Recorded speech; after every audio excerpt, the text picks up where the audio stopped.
Hundreds of meters underwater, a submarine can traverse entire oceans without seeing the sky, receiving satellite signals, or revealing its position. In that dark world, where even the slightest deviation can mean danger, navigation becomes a silent, precise, and almost invisible science. GPS works because an antenna receives signals from several orbiting satellites. Using these signals, it calculates the distance to each satellite and obtains a position on Earth. In the air or on the surface of the sea, the system can be extremely useful. Underwater, however, its signals weaken almost completely. The radio waves used by GPS do not penetrate the ocean well, especially when the submarine is at its operational depth. This creates a paradox. The submarine is one of the most sophisticated machines ever built, yet it operates in an environment where everyday technology present in any mobile phone ceases to function. The solution is not a single miracle technology, but a complete navigation architecture. Each system contributes a piece of the puzzle, and together they reduce uncertainty. The first principle is dead reckoning. If the starting point, speed, course, and elapsed time are known, a new approximate position can be calculated. This technique existed long before nuclear submarines and satellites. Surface navigators already used it with compasses, watches, charts, and logs. In a modern submarine, this ancient idea is transformed into a continuous calculation performed by computers and highly precise sensors. The problem is that dead reckoning accumulates errors. A small deviation in course, an unmeasured current, an imperfect speed reading, or a minimal heel can produce a growing difference between the calculated and actual position. After an hour, the error may be small. After several days, it can become dangerous. After weeks, it can turn a safe route into a strategic uncertainty. That is why the heart of modern submarine navigation is the inertial navigation system. Its principle seems simple, but its execution is extraordinarily complex. An inertial system measures accelerations and rotations. If it detects how much the submarine accelerates, in which direction it turns, and for how long it maintains each movement, it can calculate how far it has traveled from its initial position. It doesn't need external signals. It doesn't ask the heavens. It doesn't emit pulses. It doesn't reveal its position. It simply senses the movement from within. Accelerometers detect changes in speed. Gyroscopes detect changes in orientation. The computer integrates this data and produces a continuous estimate of position, heading, speed, pitch, roll, and depth. In practical terms, the submarine carries within it a kind of mathematical memory of its own movement. Every meter traveled, every turn, every change in depth is recorded in the calculation. The first mechanical inertial systems relied on gyroscopes with extremely precise moving parts. Over time, more advanced technologies emerged, such as laser gyroscopes, fiber optic gyroscopes, and increasingly stable sensors. In military submarines, these systems are integrated into platforms designed to maintain accuracy over long periods. The reason is obvious. The less a submarine depends on surfacing, the harder it is to detect. However, inertial navigation is not perfect. Its main enemy is drift. Every sensor has small imperfections. An accelerometer might measure a minimal acceleration that doesn't actually exist. A gyroscope might register a nearly imperceptible rotation that didn't actually occur. These errors are tiny, but when integrated over hours or days, they accumulate. Drift is like a drop falling on a stone. At first, it seems irrelevant, but over time it alters the entire result. To mitigate this risk, submarines update their systems using external sources whenever possible without compromising the mission. In some circumstances, they can ascend to periscope depth and extend an antenna to receive GPS signals for a very brief period. This moment allows for inertial position correction. However, it also creates risk.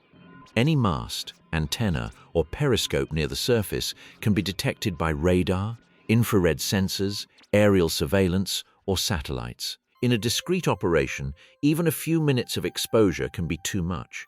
Therefore, navigation without GPS does not mean ignoring GPS entirely. It means being able to operate without relying on it. A submarine can use it as an occasional reference, but its true capability is demonstrated when it can continue navigating without this aid for extended periods. The difference is fundamental. GPS corrects. The inertial system maintains. In addition to the inertial system, the submarine measures its depth with pressure sensors. Pressure increases with the water column above the hull, and this information allows for an approximate depth estimate. Echo sounders or bottom-facing sonar are also used to measure the distance to the seabed, depending on the operational context. If the submarine knows its depth below the surface and also knows how much water is under the keel, it can compare that data with bathymetric charts and improve its position. Bathymetry is the underwater equivalent of topography. On land, a map shows mountains, valleys, plateaus, and canyons.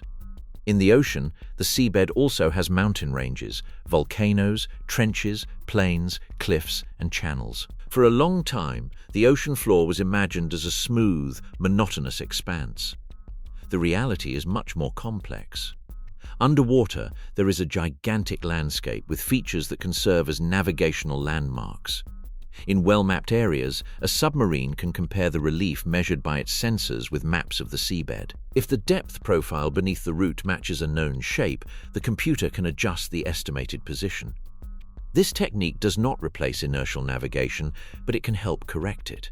It's similar to walking at night with your eyes closed and recognizing the terrain beneath your feet. A slope, a depression, or a rise can confirm that the course is still correct. Sonar also performs essential functions, although its use depends on the need and the risk. Active sonar emits sound and analyzes the echo. It can measure distances, detect obstacles, and map the environment. But emitting sound underwater can give the submarine away.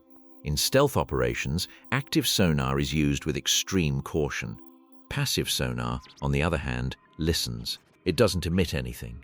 It detects the sounds of propellers, engines, currents, marine animals, and other vessels. Although it's primarily associated with tactical detection, it can also provide environmental awareness. Underwater navigation unfolds under constant tension. The more external information a submarine gathers, the greater its accuracy can be. But some methods of gathering information increase the risk of detection. The mission is to balance precision and discretion. This tension makes underwater navigation a different discipline from air or land navigation. On the surface, knowing one's position is usually a matter of convenience and safety. Underwater, knowing it without being seen is a matter of survival. The ocean exacerbates the challenge because it is not a static medium. Currents can displace the submarine. Water density changes with temperature, salinity, and pressure. Sound does not travel equally well in all layers. There are areas where sound waves bend, channel, or attenuate. An acoustic reading can be affected by the environment. An estimate of speed relative to the water can differ from the speed over the seabed if a current is moving the entire mass of water. To address this, many submarines can use Doppler velocity logs, known as DVL, in autonomous underwater vehicles and equivalent systems on manned platforms. These systems measure speed relative to the seabed when it's within range, or relative to the water column when it's not. The difference matters. If the submarine measures its speed relative to the water and the current is also moving, it might think it's moving one way when, in reality, its movement across the planet was different. Measuring against the seabed reduces this problem, although it's not always possible in very deep water. The magnetic compass, which was central for centuries, has a limited role in modern submarines. The Earth's magnetic field can be useful as a reference, but in a steel vessel with electrical equipment, metallic masses, and variable conditions, it is insufficient for precise navigation. Furthermore, magnetic north does not coincide exactly with true north, and its variation changes depending on the region. Even so, magnetic principles do not disappear. They are part of a broader set of references, calibrations, and auxiliary systems. Celestial navigation also exists, but it is only possible if the submarine is on the surface or in a condition that allows for observation. Historically, submarines could surface to take celestial references, especially before the satellite era.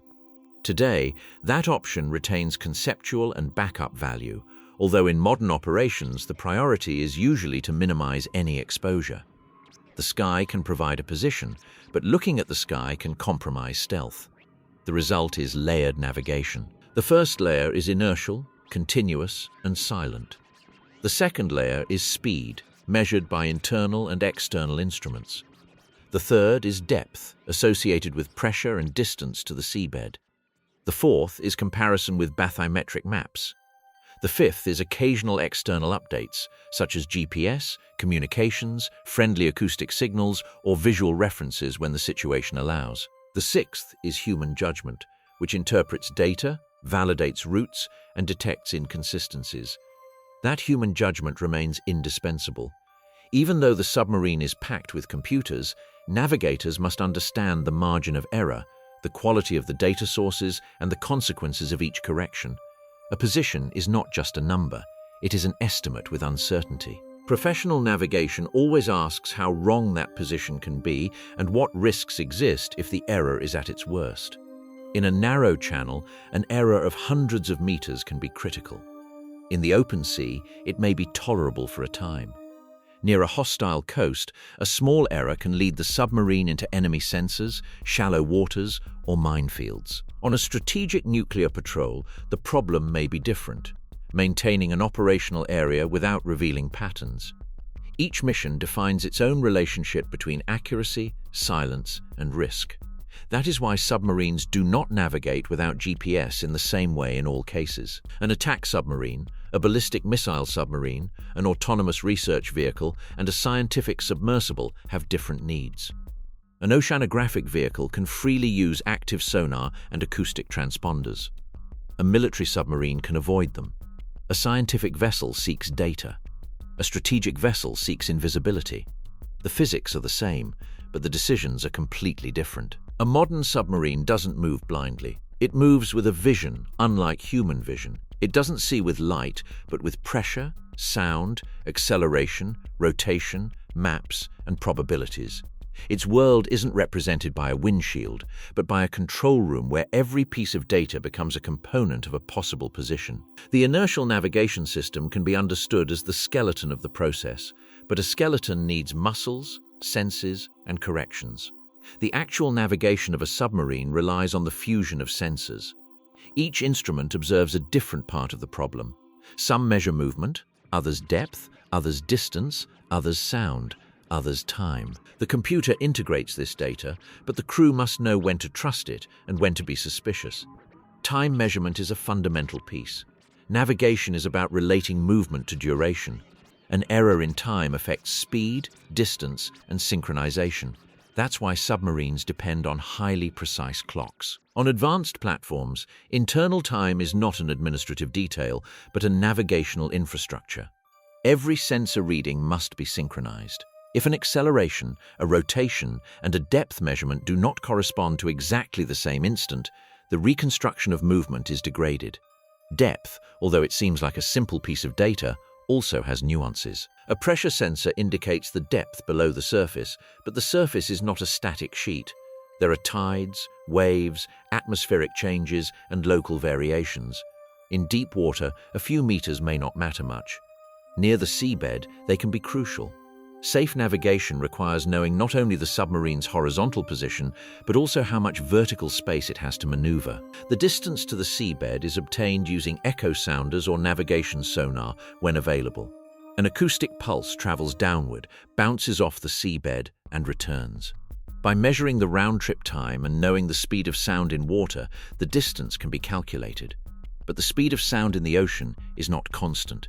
It changes with temperature, salinity, and pressure. This detail transforms a seemingly straightforward measurement into a physics problem. An accurate calculation requires models of the environment. Sound is the ocean's natural tool because light is quickly absorbed, and radar doesn't work as it does in air. Sonar can reach remarkable distances, but it also presents dilemmas. Active sonar reveals presence. Passive sonar depends on what the environment produces. In navigation, submarines must decide when the benefit of emitting outweighs the danger of being heard. In many operations, the best navigation is that which gathers information without making noise. The seabed offers a powerful reference point when it is well mapped. Modern bathymetric charts are constructed using data from multi-beam sonar, echo sounders, hydrographic measurements, and, on a large scale, indirect satellite information. A multi-beam sonar doesn't measure a single point directly beneath the vessel, but rather a swath of the seabed. This generates a data cloud that reveals slopes, ridges, depressions, and shapes. These maps allow for route planning, hazard avoidance, and, in some cases, comparison of actual measurements with stored profiles. Terrain contour navigation takes advantage of this comparison. If the submersible measures a sequence of depths and that sequence matches a region on the map, the estimated position can be corrected. The principle is reminiscent of a fingerprint. A single depth doesn't identify a location because many points in the ocean can have the same depth. But a series of changes with specific rises, falls, and slopes can become distinctive. This technique has limitations. It works best in areas with characteristic relief and accurate maps. On a very uniform abyssal plain, the seabed offers few clues. In poorly mapped regions, the map may be insufficient. In areas with shifting sediments, geological activity, or storm-induced changes, the profile may not be a perfect match. Furthermore, actively measuring the seabed can compromise discretion if it requires detectable acoustic emissions. Submersibles can also use external acoustic references in specific contexts. In scientific or autonomous vehicle operations, transponders are deployed on the seabed, or buoys that respond to acoustic signals are used. With multiple references, a vehicle can triangulate its position. These systems are known in submarine navigation as long baseline, short baseline, or ultra-short baseline acoustic nets, depending on their geometry. They are very useful for research, industrial inspection, and controlled operations. In discrete military missions, their use depends on the situation because any acoustic exchange can be a signature. Underwater communication presents another obstacle. Very low-frequency radio waves can penetrate water to a certain depth, but they transmit little information and require enormous infrastructure. Acoustic communications allow data to be sent underwater, although with limitations in speed, range, noise, and safety.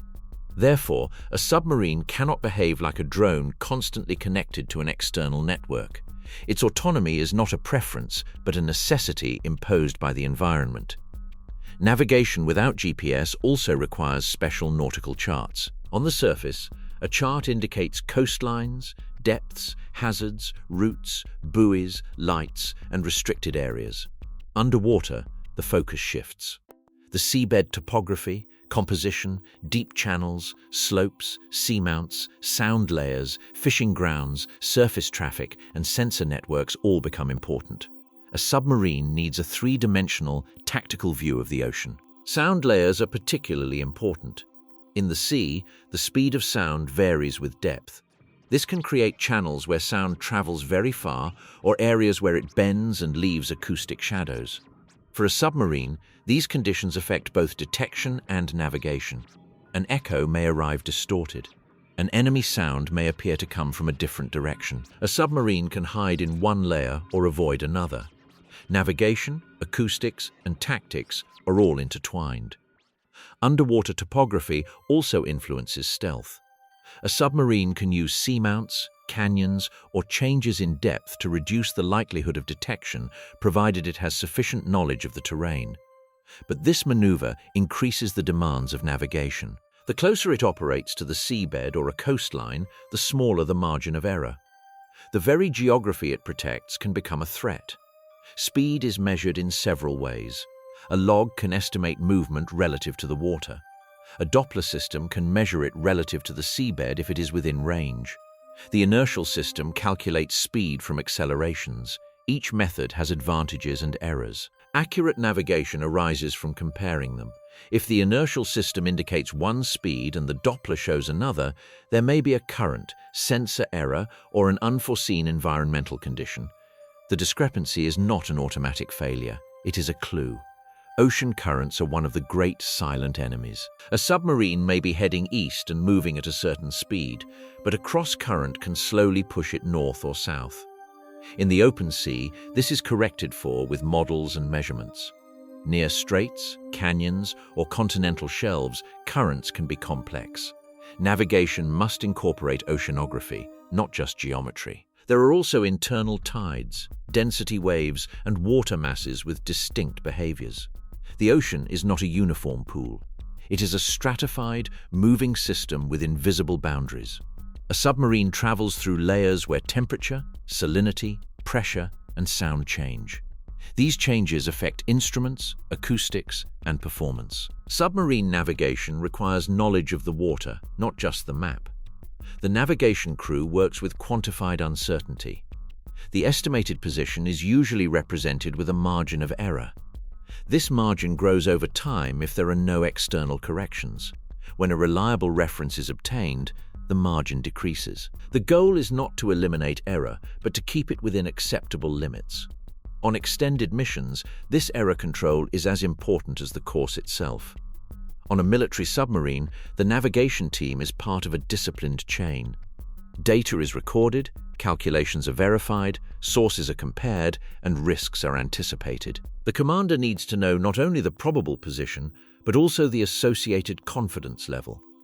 A tactical decision may depend on that difference. If the margin of error approaches a dangerous zone, it may be necessary to change depth, course, or speed, even if the mission did not initially foresee this. Modern systems use mathematical filters to merge data. One of the best-known approaches in navigation is Kalman filtering and its variations. Its general function is to combine a prediction with imperfect measurements to obtain a better estimate.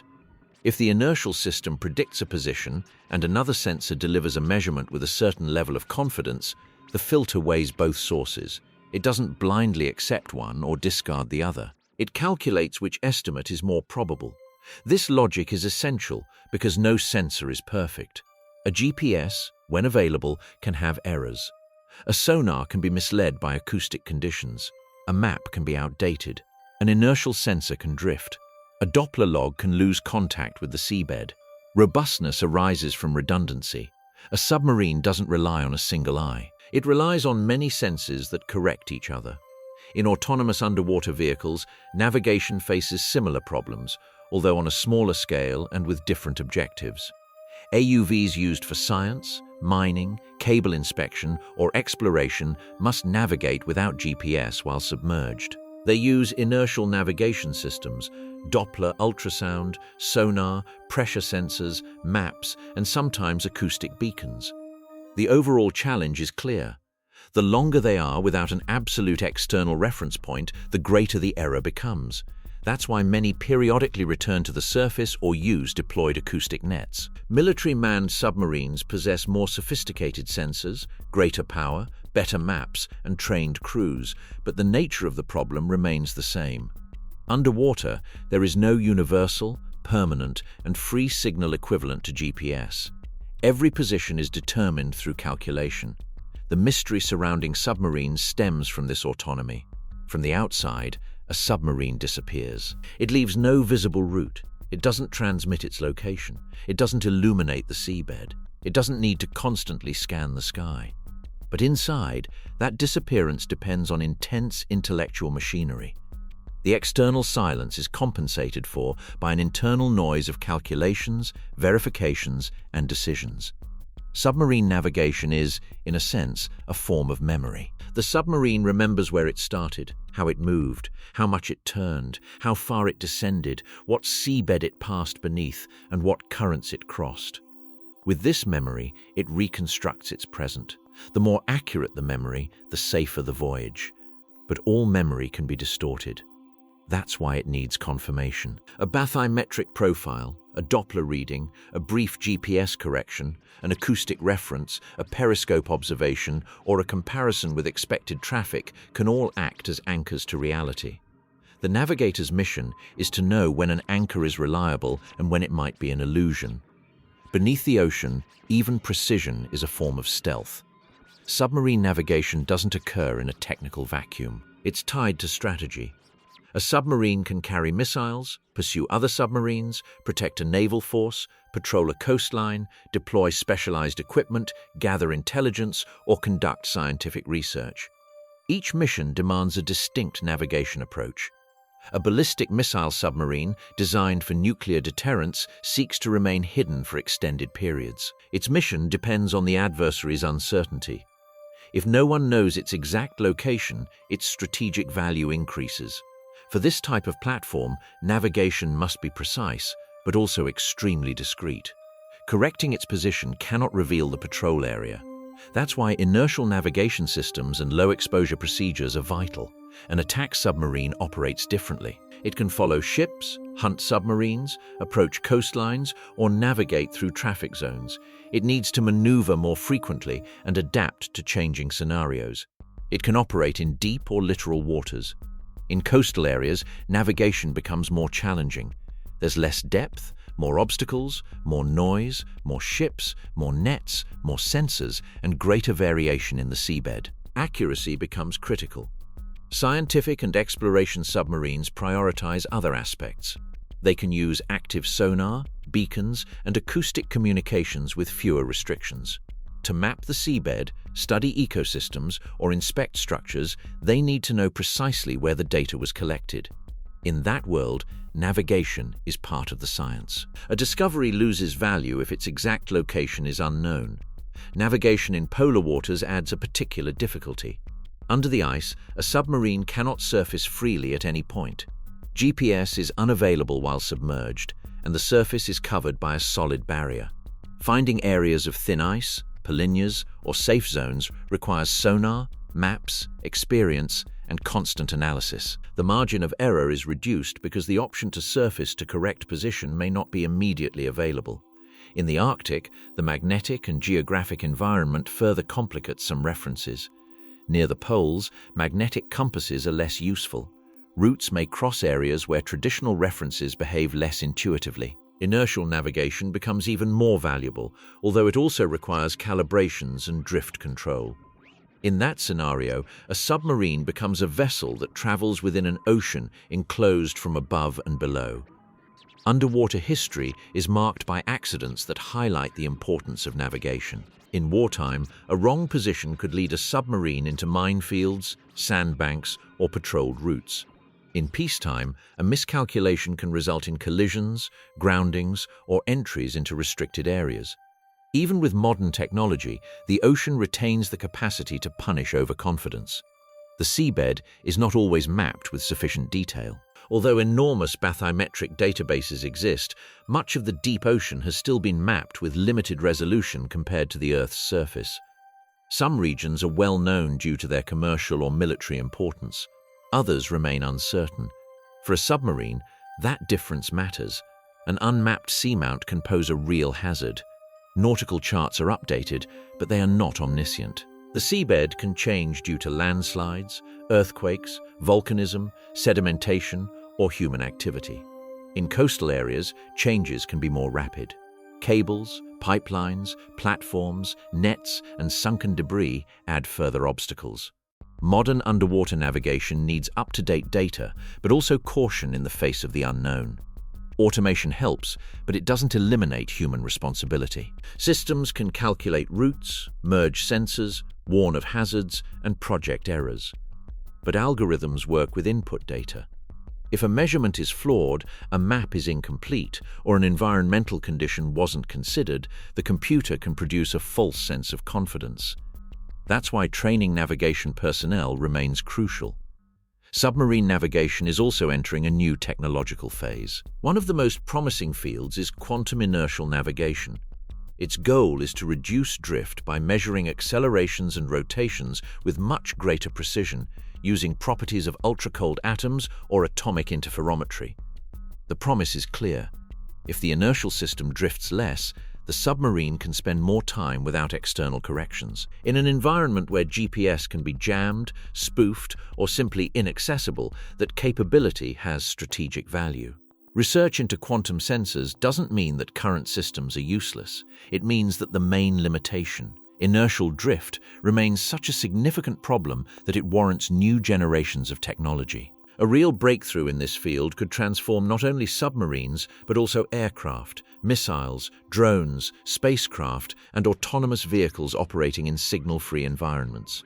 Another area of development lies in seafloor mapping. As more detailed bathymetric data becomes available, the possibilities for terrain navigation increase. If a submarine or autonomous vehicle can compare its measurements in real time with high-resolution maps, it can correct its position without GPS. This concept is similar to how some terrestrial systems recognize roads, buildings, or terrain features, but applied to a world where references are acoustic and three-dimensional. Artificial intelligence is also beginning to play a role. In autonomous underwater vehicles, algorithms can identify seabed patterns, improve maps, recognize objects, and adjust trajectories.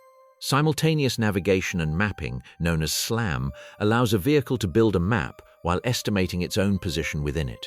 Underwater, this is difficult due to the lack of GPS and the complexity of sonar, but progress is constant. However, in military submarines, the adoption of new technologies is filtered through a severe requirement: reliability. An experimental system may be promising, but a strategic platform needs to operate in extreme conditions for years.